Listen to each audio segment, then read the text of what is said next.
नमस्कार। स्वागत है आप सभी का हमारे YouTube channel Yogesh Tomar maths पर। मैं आज आप लोगों के लिए एक और टॉपिक लेकर आया हूं जिसका नाम है ट्रिग्नोमेट्री। तो आज हम सिर्फ ट्रिग्नोमेट्री का बेसिक इंट्रोडक्शन पढ़ने वाले हैं और मैं आपको बता दूं कि ट्रिग्नोमेट्री के बारे में मैं बिल्कुल जीरो से स्टार्ट करने वाला हूं और हाई लेवल तक लेके जाने वाला हूं। तो इस वीडियो में हम सिर्फ और सिर्फ बेसिक इंट्रोडक्शन पढ़ेंगे, ट्रिग्नोमेट्रिक रेशियोस, उनकी एप्लीकेशंस, उनका साइड्स के साथ रिलेशन, इन सारी बातों पर चर्चा करने वाले हैं। तो कहीं पर जाने की जरूरत नहीं है। जितने भी बिगिनर्स हैं, अगर आप किसी 10th लेवल पर पढ़ते हो, 11th लेवल पर पढ़ते हो और आपका ट्रिग्नोमेट्री वीक है, तो आप लोगों को कुछ नहीं करना, इस वीडियो को स्टार्टिंग से लेकर लास्ट तक देखना है और आपका ट्रिग्नोमेट्री से डर बिल्कुल खत्म हो जाएगा। आप जितना भी डरते हैं ट्रिग्नोमेट्री से, बिल्कुल डरना बंद हो जाओगे। तो अगर आप चैनल पर नए हो तो चैनल को सब्सक्राइब कर दीजिए, बेल आइकन को प्रेस कर दीजिए, साथ के साथ वीडियो को शेयर कर दीजिए जिससे आपके दोस्त भी देख सकें, और अगर वीडियो अच्छी लगे तो कमेंट में लिखकर जरूर बताइएगा। साथ के साथ वीडियो को लाइक भी कर दीजिए। अभी हम देखिए स्टार्टिंग करते हैं ट्रिग्नोमेट्री की।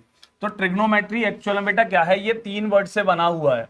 एक तो पहला वर्ड है आपका ट्राई, दूसरा वर्ड है बेटा गोनो, और तीसरा वर्ड है मैट्री, है ना। अभी इन 3 वर्ड से बना हुआ है आपका ट्रिगोनोमेट्री। अब आपको इन तीनों वर्ड्स का मीनिंग पता होना चाहिए। भाई ट्राई आपको अच्छे से समझ में आ गया होगा कि ट्राई किसको बोल देते हैं हम, 3 को बोल देते हैं, ठीक। गोनो किसको बोल देते हैं भाई, एंगल को बोल देते हैं हम, कॉर्ड को बोल देते हैं लाला, ठीक। और उसके साथ साथ मैट्री हम बोलते हैं बेटा मापन को। किसको बोलते हैं, मापन को, मतलब मेजरमेंट को बोलते हैं। अब मेजरमेंट करना आपका मैट्री कहलाता है। तो यहां पर बात यह है कि 3 एंगल्स और उनके मेजरमेंट पर चर्चा करना क्या कहलाता है, ट्रिगोनोमेट्री कहलाता है। और ये सही मायने में जो 3 एंगल होते हैं, आप बताइए मुझे कि ज्योमेट्री की किस स्ट्रक्चर में 3 एंगल होते हैं। तो भाई ज्योमेट्री की जो ट्राइंगल वाली स्ट्रक्चर होती है उसमें कितने एंगल होते हैं बेटा, 3 एंगल होते हैं। सही मायने में ट्रिगोनोमेट्री का डेफिनेशन क्या बना भाई, कि 3 एंगल्स, किसके, ट्राइंगल्स। अब ट्राइंगल के 3 एंगल्स का मेजरमेंट करना क्या कहलाता है, ट्रिगोनोमेट्री कहलाता है। The measurement between 3 angles of any triangle is known as trigonometry, ठीक। तो यहां पर आपको यह बात समझ में आ गई होगी कि हमें ट्रिगोनोमेट्री के अंदर जो भी पढ़ना है वो सब ट्राइंगल से रिलेटेड होगा। किससे रिलेटेड होगा, ट्राइंगल से रिलेटेड होगा। तो आपका मेन जो है, ट्रिगोनोमेट्री पढ़ने से पहले आपको ट्राइंगल की नॉलेज होना बेहद जरूरी है। अगर आप लोगों को ट्राइंगल की नॉलेज नहीं है तो इस पर मैं एक और वीडियो अलग से बना दूंगा। अभी बात करते हैं हम कि भाई 3 एंगल्स जिनका मेजरमेंट करना क्या कहलाता है, ट्रिगोनोमेट्री कहलाता है। अब बात आती है बेटा, ये तो ट्राइगोनोमेट्री की डेफिनेशन हो गई। ट्रिगोनोमेट्री में पढ़ना क्या है हमें, तो ट्राइंगल पढ़ना है। ट्राइंगल में भी सबसे ज्यादा किसको पढ़ना होता है, हमें राइट एंगल ट्राइंगल को। अब राइट एंगल ट्राइंगल को पढ़ना होता है। साथ के साथ अगर मैं बताऊं आपको कि ट्रिग्नोमेट्री में हम पढ़ने वाले हैं सबसे पहले ट्रिग्नोमेट्रिक रेशियो। तो ट्रिग्नोमेट्रिक रेशियोज के बारे में हमें पता होना बेहद जरूरी है। अब ट्रिग्नोमेट्रिक रेशियो क्या होते हैं आपके, आप लोगों ने पढ़ रखे होंगे बहुत अच्छे से, साइन। दूसरा पढ़ रखा होगा बेटा कॉस। तीसरा पढ़ रखा होगा आपने टेन। चौथा पढ़ रखा होगा आपने बेटा कॉट, ठीक है। पांचवा सेक पढ़ रखा होगा और छठवां कोसेक पढ़ रखा होगा। लेकिन एक्चुअल में ये शॉर्ट फॉर्म है, अगर आप लोगों को पता हो तो। इसको प्रॉपर नाम ये है साइन। दूसरा इसको बोलते हैं कॉस की जगह पर हम कोसाइन। इसको बोलते हैं बेटा टेंजेंट, ठीक है। और इसको बोलते हैं हम कोटेंजेंट, और इसको बोलते हैं हम सीकेंट, और इसको बोलते हैं कोसीकेंट। ये आपके 6 ट्रिग्नोमेट्रिक रेशियो होते हैं। साइन को इन शॉर्ट आप बोल देते हैं साइन, कोसाइन को इन शॉर्ट आप बोल देते हैं कॉस, टेंजेंट को इन शॉर्ट आप बोल देते हैं टेन, सीकेंट सॉरी कोटेंजेंट को आप इन शॉर्ट बोल देते हो कॉट, सीकेंट को आप इन शॉर्ट बोल देते हो बेटा सेक, और कोसीकेंट को आप इन शॉर्ट बोल देते हो कोसेक, ठीक है। अभी आपको मैं बता दूं तो साइन को हिंदी में बेटा ज्या कहते हैं, और कॉस को हिंदी में हम कोज्या कहते हैं, और टेन को हम हिंदी में स्पर्श ज्या कहते हैं। क्या कहते हैं, स्पर्श ज्या या स्पर्श रेखा कहते हैं, हम इसको स्पर्श रेखा कहते हैं, ठीक है। और कोटेंजेंट और सीकेंट और कोसीकेंट, ये तीनों के तीनों एप्लीकेशंस होते हैं। किसकी एप्लीकेशन होते हैं भाई? ये एप्लीकेशन होते हैं ऊपर वाले तीनों रेशियोज की, ठीक है। ये साइन की एप्लीकेशन कोसेक होता है, कॉस की एप्लीकेशन सेक होता है, और टेन की एप्लीकेशन कॉट होता है। तो ये छोटी छोटी बिल्कुल बेसिक बातें हैं जिन्हें मैं आपको बताकर चल रहा हूं। आपका बिल्कुल डर खत्म हो जाएगा। वीडियो को स्टार्टिंग से एंड तक जरूर देखिएगा, और वीडियो अच्छी लगे तो लाइक भी कर दीजिएगा, कमेंट भी कीजिएगा, बताइएगा कि सर वीडियो अच्छी लगी और आप क्या और पढ़ना चाहते हैं मुझे बताइए कमेंट में लिखकर, जिससे मैं आपके लिए ऐसे ही बेहतर वीडियो, जिन कॉन्सेप्ट्स में आप वीक हैं उन पर वीडियो बनाता रहूं और आप लोगों को आपके मंजिल तक, आपके लक्ष्य तक पहुंचाता रहूं। तो अभी हम बात करते हैं भाई, ये तो हो गए। अब एप्लीकेशन जिसको आप हिंदी में बोलते हो सर्वसमिका। तो आपके पहले तो 6 रेशियो हैं और 6 रेशियो आपको सेम सीक्वेंस में याद करने होंगे। क्या है भैया? Sine cos tan cot sec cosec. एक बार और बच्चों, sine cos tan cot sec cosec. आप इन 6 रेशियोज को सिर्फ पढ़ना है और इन्हीं के बारे में हम पूरा ट्रिग्नोमेट्री पढ़ने वाले हैं। लेकिन ये किसके साथ चलेंगे? एंगल के साथ चलेंगे। और एंगल किसके?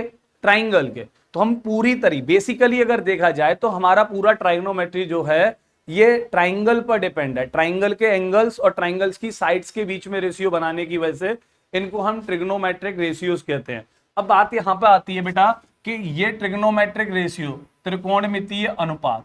तो ये त्रिकोणमितीय अनुपात क्यों कहलाते हैं लाला? इनको हम अनुपात क्यों कहते हैं? क्योंकि ये बेटा साइड्स के बीच में रेशियो बनाते हैं। किसकी साइड्स के बीच में? ट्राइंगल की साइड्स के बीच में, त्रिभुज की भुजाओं के बीच में आपका अनुपात बनाते हैं। इस वजह से हम इनको ट्राइग्नोमेट्रिक रेशियो कहते हैं। ठीक, अभी हम बात करते हैं, ये आपके 6 रेशियो आपको समझ में आ गए होंगे। अब ये एप्लीकेशंस हैं, एक दूसरे की एप्लीकेशन है। जैसे मैंने आपको बोला साइन की एप्लीकेशन कौन होता है? कोसेक होता है। ये जितने भी ट्रिग्नोमेट्रिक रेशियो हैं, साइन, कॉस, टेन, कॉट, सेक और कोसेक, ये 6 के 6 रेशियो बेटा जब भी चलेंगे तो किसके साथ चलेंगे? अपने साथ एक एंगल लेके चलेंगे। इनके साथ हमेशा क्या लिखा होगा? एंगल। अगर आपको लिखा दिख रहा है कि साइन ए, तो यहां पर ए क्या है? एंगल है। अगर आपको दिखाई दे रहा है साइन थीटा, तो यहां पर थीटा क्या है? एंगल है। अगर आपको दिखाई दे रहा है टेन सी, तो यहां पर सी क्या है? एंगल है। अगर आपको दिखाई दे रहा है भाई कि टेन ए प्लस बी, तो टेन तो रेशियो हो गया, ए प्लस बी पूरा क्या होगा? आपका एंगल होगा। क्या होगा बेटा? एंगल होगा। अगर मैं यहीं पर बात करूं कि कॉट ए माइनस बी, तो ए माइनस बी को आप क्या बोलोगे? एंगल ही बोलोगे। क्या बोलोगे? एंगल ही बोलोगे। अगर यहीं पर मैं बात करूं टेन सी प्लस डी, तो सी प्लस डी को आप क्या बोलोगे? एंगल बोलोगे। तो आपको समझ में आ गया होगा कि इन 6 रेशियोज के साथ में जो भी लिखा होगा वो हमेशा क्या होगा? एंगल होगा। क्या होगा बेटा? एंगल होगा, है ना। अब यहीं पर बात करते हैं, अब देखो सर इनकी एप्लीकेशंस पढ़ते हैं। तो साइन की एप्लीकेशन कौन है बेटा? कोसेक है। क्यों? क्योंकि साइन किसी एंगल के लिए जो वैल्यू शो करता है वो कोसेक के रेसिप्रोकल के बराबर होती है। अब साइन ए है तो कोसेक का रेसिप्रोकल क्या होगा बेटा? 1 अपॉन कोसेक है। अब 1 अपॉन कोसेक ए के बराबर होगी। यहां से आपकी साइन की वैल्यू। अगर मैं यहीं पे बात करूं कॉस ए, तो कॉस ए किसका? तो कॉस ए की एप्लीकेशन होती है बेटा सेक ए। तो कॉस का जो रेसिप्रोकल होगा वो सेक के बराबर होगा, और सेक का रेसिप्रोकल जो होगा वो कॉस के बराबर होगा। बट एंगल जो होना चाहिए वो सेम होना चाहिए। तो यहां पर ट्रिग्नोमेट्रिक रेशियोज के साथ में सबसे बड़ी कहानी किसकी है? एंगल की है। आप जब भी डरोगे तो वो एंगल की वजह से डरोगे, गलती करोगे वो एंगल की वजह से गलती करोगे। तो यहां पर cos ए, तो एंगल ए हो गया, लेकिन ये रेसिप्रोकल होगा सेक के, लेकिन सेम एंगल पर। तो अगर एंगल ए है तो ए के लिए, एंगल 33 है तो cos 33 का वैल्यू क्या होगा? 1 अपॉन सेक 33। साइन 33 का वैल्यू क्या होगा? 1 अपॉन कोसेक 33। ऐसे ही कोसेक 33 का वैल्यू क्या होगा? 1 अपॉन साइन 33। ये बेसिक बात है बेटा, इनको तमीज के साथ, तहजीब के साथ सुनिएगा, जिससे आपके दिमाग में ये सीधे हिट करें और आपका डर बिल्कुल खत्म करें। तो यहां से cos ए का वैल्यू क्या होगा? 1 अपॉन सेक ए होगा। क्लियर है? क्योंकि यहां पर एंगल ए है तो यहां पर भी एंगल ए ही लिया जाएगा। अब अगर मैं बात करूं टेन, तो टेन का एप्लीकेशन कौन होता है भाई? तो टेन ए के लिए टेन का एप्लीकेशन बेटा कॉट होता है। तो tan A का वैल्यू होगा क्या, कॉट का रेसिप्रोकल, लेकिन सेम एंगल पर, तो एंगल A है तो A ही लिया जाएगा, अगर एंगल D है तो D ही लिया जाएगा, अगर एंगल थीटा है तो थीटा, फाई है तो फाई। ये सिर्फ सिंबल है बेटा, लेकिन इनके साथ आएंगे तो उनको हम जानते किस नाम से, तो उन्हें जानेंगे हम एंगल के नाम से। किसके नाम से जानेंगे बेटा, एंगल के नाम से जानेंगे, ठीक है। अब यहीं पर अगर मैं बात करूं कि भाई कॉट थीटा, तो कॉट थीटा क्या होगा, अब देखो कॉट जो होगा वो tan का रेसिप्रोकल होगा, लेकिन एंगल अगर थीटा आ गया तो आप थीटा लिखिए, अगर एंगल बी आ गया तो आप बी लिखिए, फाई आ गया तो फाई लिखिए। अब यहीं पर मैंने कहा भाई कि सेक फाई, तो अब ये सेक फाई है, सेक किसका रेसिप्रोकल होना है, कॉस का होना है, किसका होना है, कॉस का, तो 1 कॉस फाई। अगर मैं यहीं पर बात करूं कि कोसेक लैम्डा, तो भाई लैम्डा जो है सिंबल है सिर्फ, लेकिन है क्या, कोसेक के साथ है, तो बेटा क्या रहा होगा, एंगल रहा होगा, इससे ज्यादा और कुछ नहीं रहा होगा। तो कोसेक लैम्डा का वैल्यू क्या होगा भाई, 1/sin लैम्डा, क्योंकि कोसेक किसका रेसिप्रोकल होगा, साइन का होगा। तो cosec lambda equals to 1/sin lambda. आपकी बेसिक इंट्रोडक्शन है, सिर्फ बेसिक एप्लीकेशंस हैं, अभी मैंने ऐसा कुछ नहीं बताया, सिर्फ मैं आपको इंट्रोडक्शन दे रहा हूं ट्रिग्नोमेट्री का, छोटी छोटी चीजें बता रहा हूं, बिल्कुल बेसिक वाली, ठीक है। अभी हम बात करते हैं कि इनको ट्रिग्नोमेट्रिक रेशियोज कहा क्यों जाता है, इनको ट्रिग्नोमेट्रिक रेशियोज कहा क्यों जाता है। उससे पहले देखिए, आपके सामने ये जो रेशियो दिखाई दे रहे हैं, तो आप यहां से आपको सीक्वेंस याद है, sine cos tan cot sec cosec, तो आप एक दूसरे की एप्लीकेशन कैसे बनाएंगे, आपको रटने की भी जरूरत नहीं है, बस एंगल सेम रखिएगा। करना क्या, देखिए पहला, ये भी पहला, भाई ये फर्स्ट स्टार्टिंग से पहला है और ये लास्ट से पहला है, ये दूसरा स्टार्टिंग से सेकंड है और ये लास्ट से सेकंड है, ये तीसरा और ये भी तीसरा। तो पहले तीनों का रेसिप्रोकल सेम उल्टे रिवर्स ऑर्डर में पीछे से शुरू कर दो, तो पहला इधर से तो पहला इधर से, दूसरा इधर से तो दूसरा इधर से, तीसरा इधर से तो तीसरा इधर से, एक दूसरे के रेसिप्रोकल वैल्यू शो करते हैं सेम एंगल पर। कहां पर बेटा, सेम एंगल पर। अभी हम बात करते हैं कि इनको ट्रिग्नोमेट्रिक रेशियोज हम बोलते क्यों हैं। तो रेशियो इसलिए बोलते हैं बेटा, ये साइड्स के साथ क्या बना रहे होते हैं, रेशियो बना रहे होते हैं, जिनके लिए हम इनको ट्रिग्नोमेट्रिक रेशियोज बोलते हैं। जैसे अभी मैं आपको बताऊं कि मैंने एक राइट एंगल ट्राइंगल ड्रॉ किया, मैंने एक राइट एंगल ट्राइंगल ड्रॉ किया। अब पहले राइट एंगल ट्राइंगल में समझते हैं हम। तो देखो एंगल थीटा और ये एंगल फाई, और इस एंगल को मैंने नाम दिया 90 डिग्री, ठीक है, इसको ए, ये बी और ये सी। यहां पर आपको बस ये थोड़ा सा तसल्ली से शांति से समझना होगा, जिससे आपका, क्योंकि मोस्टली क्वेश्चंस यहां से डिपेंड होते हैं और पूरा ट्रिग्नोमेट्री की शुरुआत ही यहां से होती है। फॉर्मूले भी सारे जितने भी बनाए जाते हैं वो इसी राइट एंगल ट्राइंगल के बेसिस पर बनाए जाते हैं और कुछ नहीं होता। तो आपको डरने की बिल्कुल जरूरत नहीं, बस तमीज के साथ बस सुनिएगा, समझिएगा और दिमाग में रखिएगा, जाना कहीं नहीं है, बने रहिएगा और वीडियो देखते रहिए, सीखते रहिए। क्या सीन है भाई कि मैंने कहा कि साइन थीटा होता है, तो साइन के लिए किसी एंगल, अब इस राइट एंगल ट्राइंगल में एंगल थीटा भी है और एंगल फाई भी है। साइन थीटा के लिए कोई और वैल्यू आएगी, साइन फाई एंगल के लिए कोई और वैल्यू शो करेगा, क्योंकि डिफरेंट एंगल्स पर वैल्यूज भी डिफरेंट ही होती हैं इन सभी की। तो अभी आप बात कीजिएगा साइन थीटा। अब देखो साइन के लिए पहले समझिए होता क्या है। साइन होता है बेटा opposite side, opposite side upon hypotenuse. अब देखो आपको राइट एंगल ट्राइंगल का थोड़ा सा ज्ञान होगा तो बहुत आसान रहेगा समझना, अगर नहीं है तो पहले मैं आपको बता देता हूं। 90 डिग्री के अपोजिट साइड जो होती है, 90 डिग्री के एंगल के अपोजिट साइड जो होती है, 90 डिग्री के सामने की जो भुजा होती है बेटा, इसको बोलते हैं हम हाइपोटेनस। क्या बोलते हैं इसको हम, हाइपोटेनस बोलते हैं। हिंदी में मैं बात करूं तो कर्ड कहते हैं। क्या कहते हैं, कर्ड कहते हैं, हाइपोटेनस या कर्ड बोलते हैं। किसी भी एंगल के सामने की भुजा को हम उसके लिए लंब बोलते हैं। क्या बोलते हैं बेटा, लंब बोलते हैं, परपेंडिकुलर बोलते हैं, ठीक है। ये परपेंडिकुलर हो गया, ये परपेंडिकुलर का साइन भी होता है, ऐसे भी लिख के दे सकता है आप लोगों को। और एंगल के अपोजिट साइड तो हो गई परपेंडिकुलर, और अब जो तीसरी साइड बची होगी वो उस एंगल के लिए क्या रही होगी आपकी, उस एंगल के लिए रही होगी बेस। क्या रही होगी बेटा? बेस, जिसको आप हिंदी में क्या बोलते हो? आधार। क्या बोलते हो?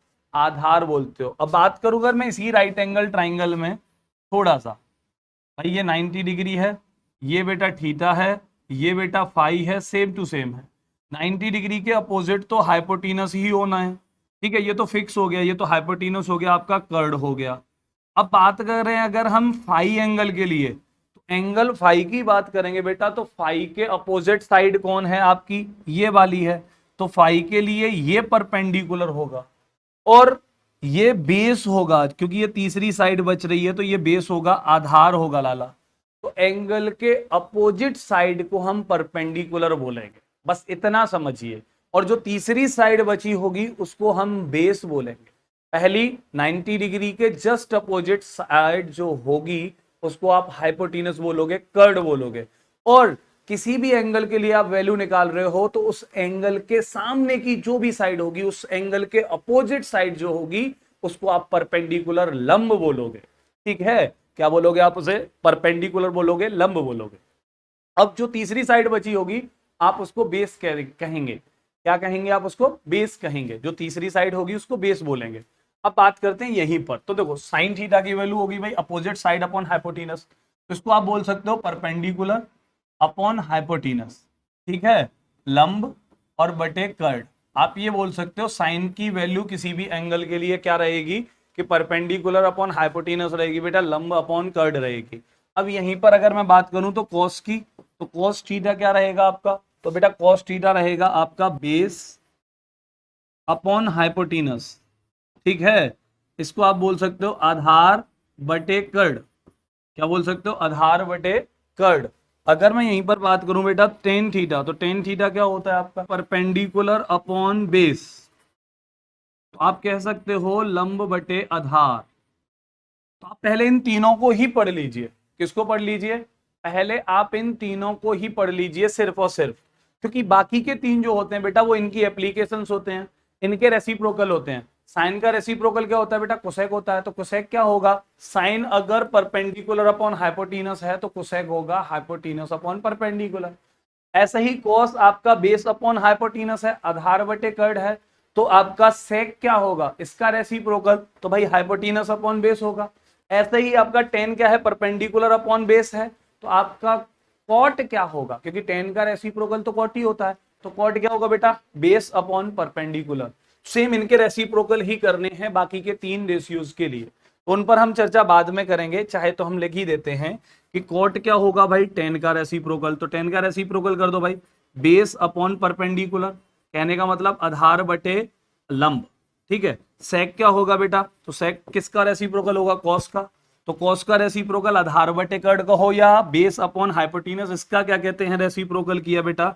तो हाइपोटेनस अपॉन बेस, कर्ड बटे आधार, ठीक है। अब ऐसे ही कॉट का रेसिप्रोकल तो भैया टेन होता है, तो टेन का रेसिप्रोकल कर दो भाई, तो क्या आया होगा?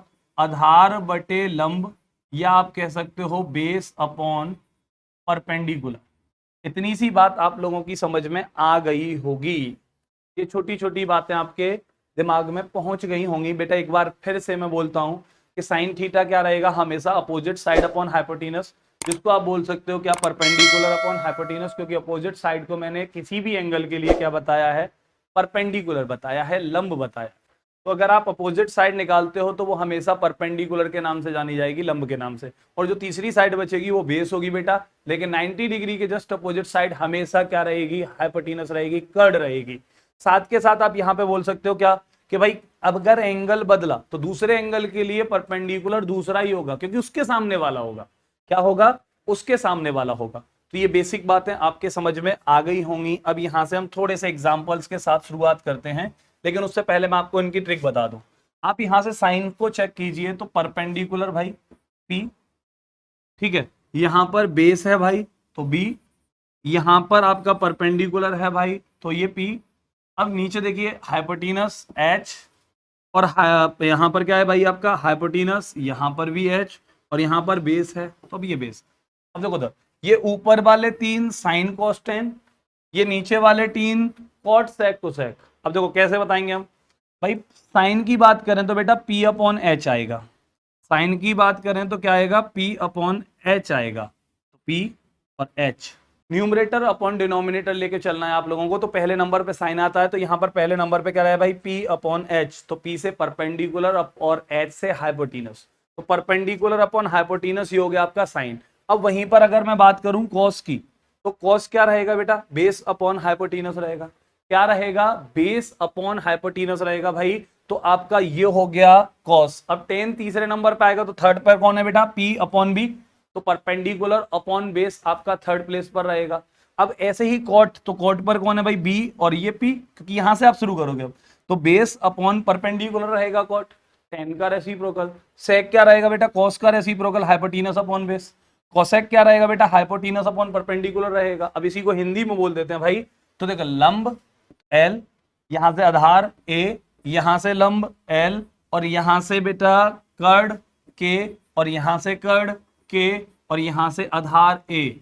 तो आप बोल सकते हो हिंदी वाले के लिए, यूपी बोर्ड हिंदी मीडियम वाले बच्चे याद कर सकते हैं लाल बटे कक्का कह के। क्या कह के याद कर सकते हैं बेटा, लाल बटे कक्का। आप इसको बोल सकते हो पाकिस्तान भूखा प्यासा कह सकते हो, पंडित बद्री प्रसाद कह सकते हो, ठीक है, कुछ भी कह सकते हो आप। इसको बोल सकते हो हर हर भोले कह सकते हो भैया, हिंदुस्तान हरा भरा कह सकते हो आप। तो कोई भी जो आपको सूटेबल ट्रिक लग रही हो उसको समझ के आप इसको याद कर सकते हो भाई। क्या, पाकिस्तान भूखा प्यासा, ठीक है जी, हिंदुस्तान हरा भरा, ऐसे भी बोल सकते हो। लेकिन ऐसे भी बोल सकते हो भाई पंडित बद्री प्रसाद, साथ में बोल सकते हो हर हर बोले।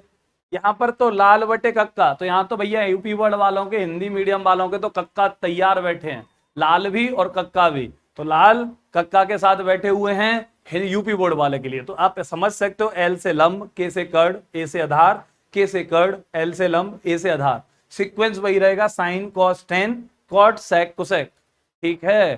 तो आप लोगों को ये बिल्कुल समझ में आ गया होगा। अभी हम बात करते हैं अपने किसी एक छोटे से क्वेश्चन से। अभी देखिए आपके सामने जो ये प्रश्न दिखाई दे रहा है, हम बस इस प्यारे से प्रश्न से शुरुआत करने वाले हैं। In triangle ABC right angled at B, इसका क्या मतलब भाई, कि कोई त्रिभुज दे रखा है जिसमें बी पर समकोण बना हुआ है। तो पहले ट्राइंगल एबीसी खींच लेते हैं भाई। तो हमने एक ट्राइंगल बना लिया बेटा एबीसी, बी पर राइट एंगल लगाना है, तो 90 डिग्री आपको कहां लिखना है बेटा, बी पॉइंट पर।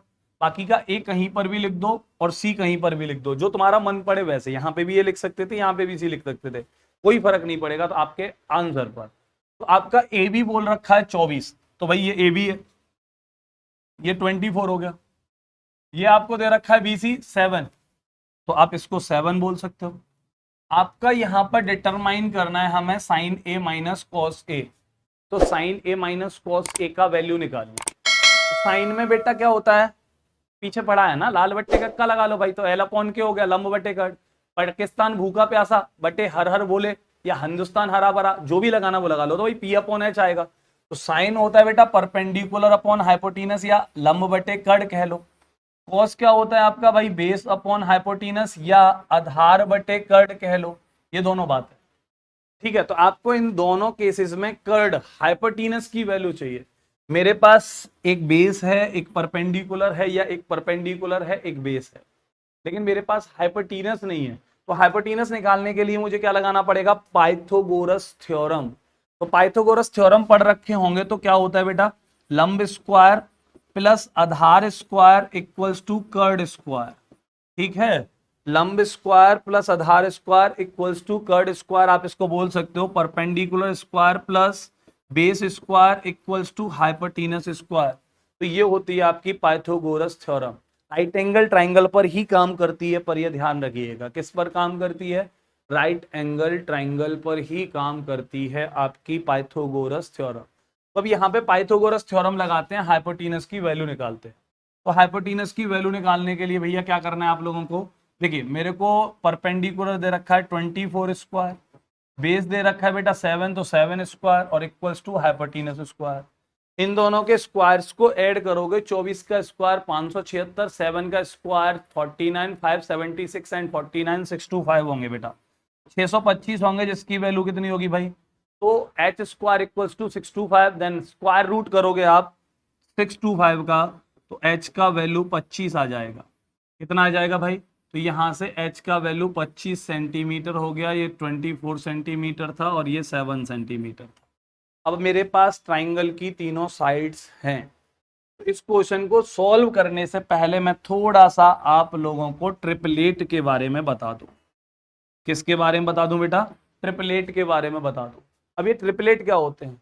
राइट एंगल ट्राइंगल की साइड्स को हम ट्रिपलेट बोलते हैं, क्योंकि जो साइड्स किसी भी ट्राइंगल की, जो पाइथागोरस थ्योरम मतलब perpendicular square plus base square equals to hypotenuse square, इसका पालन करे, इसको फॉलो करे भैया।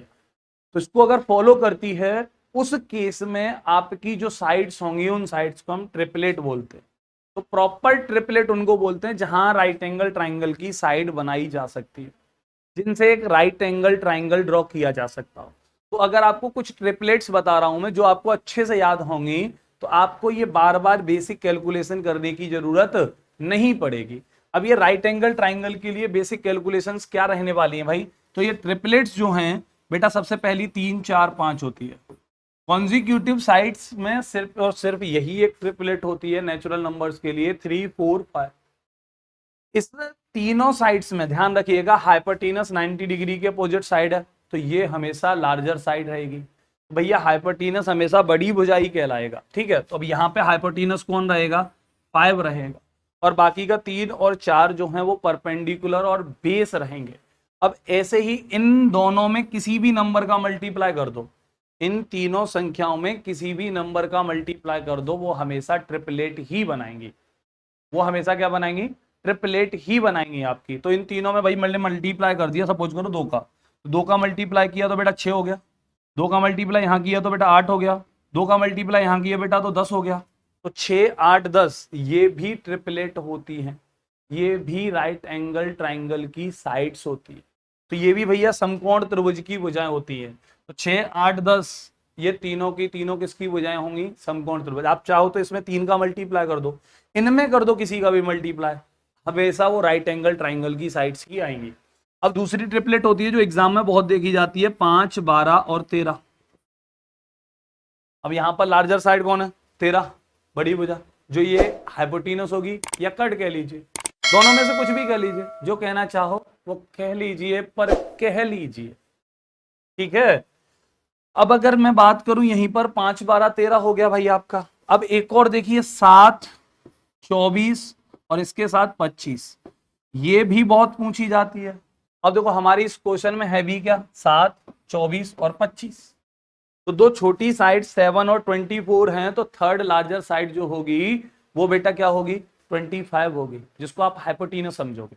पाइथागोरस थ्योरम लगाने की जरूरत नहीं पड़ेगी आपको, इतनी बेसिक कैलकुलेशन नहीं करने की जरूरत पड़ेगी। और अगर आप सीजीएल मेंस की तैयारी कर रहे हैं तो आपको ट्रिपलेट्स याद होना बेहद जरूरी है, क्योंकि अगर आपको ट्रिपलेट्स याद होंगी तो आप ये कैलकुलेशन से बच जाएंगे।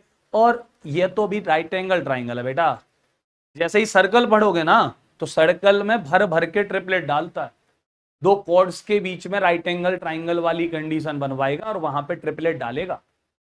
तो अगर मेंस की तैयारी करना चाहते हो, सीजीएल की तैयारी करना चाहते हो, एसएससी की तैयारी सही तरीके से करना चाहते हो, तो आप लोगों को ये ट्रिपलेट्स आनी चाहिए। और अगर आप किसी भी नंबर के साथ ट्रिपलेट बनाना चाहते हो तो उसकी भी मेरे पास शॉर्ट ट्रिक है। तो भाई किसी भी नंबर की, जैसे मैंने कहा भाई कि मुझे मान के चलिए ऑड नंबर है 5 और 5 के साथ ट्रिपलेट बनानी है, तो 5 के साथ क्या साइड्स रहेंगी जो ट्रिपलेट बनाएंगी? तो बेटा 5 के साथ करना क्या है आप लोगों को कि 5 का स्क्वायर कर दो भाई। तो 5 का स्क्वायर कितना हो गया बेटा? 25 हो गया। अब ये जो 25 हो गया इसके आधे कर दो, हाफ ऑफ कर दो भाई। तो 25 के आधे कर दिए मैंने, कितने हो गए बेटा? 12.5। अब 12.5 से पहले का नंबर ले लो 12 जो नेचुरल हो, 12.5 से बाद का नंबर ले लो 13 जो नेचुरल हो। तो 5 किसके साथ ट्रिपलेट बनाएगा बेटा? 12 और 13 के साथ ट्रिपलेट बनाएगा। तो 5 12 और 13 ट्रिपलेट रही होगी, 5 12 और 13। क्लियर है? आप लोगों को ये बात भी समझ में आ गई होगी। ऐसे ही आप मुझे 7 से ट्रिपलेट बनाकर कमेंट में लिखकर जरूर दीजिएगा कि 7 किसके साथ ट्रिपलेट बनाएगा, ये लिखकर जरूर दीजिएगा मुझे, ठीक है। अभी यहीं पर बात कर रहे हैं भाई, तो ट्रिपलेट बनाना भी सीख गए, आपको मैंने ट्रिपलेट्स कुछ दिखा भी दी आपको। साथ के साथ ये बहुत एग्जाम में देखी जाती है। बेसिक वैल्यू पुट करनी है आपको, कुछ नहीं करना भाई। एंगल क्या है? ए, तो आपका ये ए रहा। तो अब यहां पर बात आएगी दिक्कत आपको। तो आप जनरली क्या होता है कि हर बच्चे के दिमाग में इसको बोला जाता है क्या, परपेंडिकुलर, और इसको क्या बोला जाता है बेटा, बेस। कि नीचे वाला नंबर जो बॉटम पे है बेस में रखा हुआ है उसको बेस कहा जाता है, लेकिन गलत है बेटा। ये 2D फिगर है, 2D फिगर में तो बेटा नीचे और ऊपर कुछ होता ही नहीं है, क्योंकि 2D फिगर एक प्लेन होता है, और 2D फिगर प्लेन होता है बेटा। तो प्लेन में तो क्या ऊपर क्या नीचे, सिर्फ 2D फिगर को आप टच कर सकते हो, उसको उठा नहीं सकते हो, पकड़ नहीं सकते हो, क्योंकि 2D फिगर सिर्फ और सिर्फ टच किया जा सकता है। बात दिमाग में आई या नहीं आई? और यहीं पर अगर बात करें हम बेटा, तो इसको सिर्फ टच कर सकते हैं। तो हम एंगल ए के लिए निकालने जा रहे हैं, तो एंगल ए के लिए परपेंडिकुलर, मैंने परपेंडिकुलर की डेफिनेशन क्या बोली है, किसी भी एंगल के अपोजिट साइड को हम परपेंडिकुलर बोलते हैं। एंगल ए का अपोजिट साइड कौन है बेटा, 7 है। तो साइन ए का वैल्यू है परपेंडिकुलर अपॉन हाइपोटेनस या लंब बटे कर्ड, तो 7 बटे क्या कहिए आप भैया, कर्ड कितना हो गया 25, ठीक है, माइनस कॉस ए, तो कॉस क्या होता है भाई, base upon hypotenuse. Angle A के लिए ये परपेंडिकुलर हो गया, ये हाइपोटेनस पहले से है ही, तो ये क्या रहा होगा, बेस रहा होगा। तो बेस कितना हो गया बेटा, 24 हो गया, और हाइपोटेनस कितना बेटा, 25। 7 में से 24 माइनस करोगे तो माइनस के 17 बच्चे होंगे, और अपॉन हाइपोटेनस कितना बेटा, 25, तो -17/25 आपका आंसर हो जाएगा। तो बड़ा प्यारा क्वेश्चन था, लेकिन एक क्वेश्चन पर मैंने टाइम इतना इसलिए दिया आप लोगों को, क्योंकि मैं चाहता था कि आपको एक छोटी छोटी चीजें, बिल्कुल बेसिक चीजें बता दो। मैंने आपको ट्रिपलेट बताया, तो आपको ये ट्रिपलेट याद कर लेने हैं, ठीक है। और अगर याद हो जाए तो मुझे कमेंट में लिखकर भी बता दीजिएगा कि हाँ सर हमें याद भी हो गए, और ट्रिपलेट भी लिख दीजिएगा, और कैसे ही कम से कम 5-6 ट्रिपलेट आप भी मुझे बना कर दीजिएगा। मैंने आपको बनाने का तरीका दे दिया, किसी भी और नंबर को उठाओ, उसका स्क्वायर करो, स्क्वायर का आधा करो, आधे से एक डिजिट पहले का एक डिजिट बाद का जो नेचुरल नंबर रहा हो उसको ले लीजिए, वो ट्रिपलेट बनाएगा हमेशा। तो मैंने आपको ट्रिपलेट बनाने का मेथड भी बता दिया, आपको ये क्वेश्चन भी सॉल्व करा दिया, मैंने आपको पढ़ा दिया भैया बेसिक इंट्रोडक्शन, ट्रिग्नोमेट्री की डेफिनेशन, साथ में ट्रिग्नोमेट्रिक रेशियोज बता दिए, ट्रिग्नोमेट्रिक रेशियोज के बाद में उनकी एप्लीकेशंस बता दी। मैंने आपको ट्रिग्नोमेट्रिक रेशियोज क्यों बनते हैं, क्यों उनको रेशियो बोलते हैं, इस बात की भी वजह बता दी कि साइन थीटा जो है परपेंडिकुलर अपॉन हाइपोटेनस होता है। तो साइन को रेशियो इसलिए बोला गया क्योंकि वो ट्राइंगल की परपेंडिकुलर और हाइपोटेनस के बीच रेशियो बनाता है, इसलिए इसको ट्रिग्नोमेट्रिक रेशियो कहते हैं, क्योंकि एंगल इसमें इन्वॉल्व होता है। ये बात आपको समझ में आ गई होगी। तो मैंने अब तक जितना पढ़ाया है वो समझ में आ गया होगा। मिलेंगे आपसे अगली वीडियो में ऐसी ही कुछ क्वेश्चंस के साथ, कुछ क्वेश्चंस हम लेके आएंगे जिन पर आपके साथ चर्चा करेंगे। उम्मीद करता हूं कि पहले आप इन सारी चीजों को एक बार ढंग से माइंड में बिठा लीजिए। अगर आपने ये सारी चीजें, ये बेसिक चीजें आपने दिमाग में बिठा ली तो बिल्कुल भी डरिएगा मत, बिल्कुल भी डरने की जरूरत नहीं, बस आप इनको बिठा लीजिए। अगली वीडियो में हम कुछ क्वेश्चंस लेके आएंगे जिन पर आप खुद मुझसे पहले आंसर देंगे। तो उम्मीद करता हूं कि वीडियो आपको समझ में आ गई होगी। क्या करना है आपको, इससे आगे का काम भी पता है, लाइक कर दीजिए, शेयर जरूर कर दीजिए, और चैनल पर नए हैं तो सब्सक्राइब भी कर दीजिए, बेल आइकन को प्रेस करना बिल्कुल मत भूलिएगा। मिलेंगे आपसे अगली वीडियो में। जय हिंद।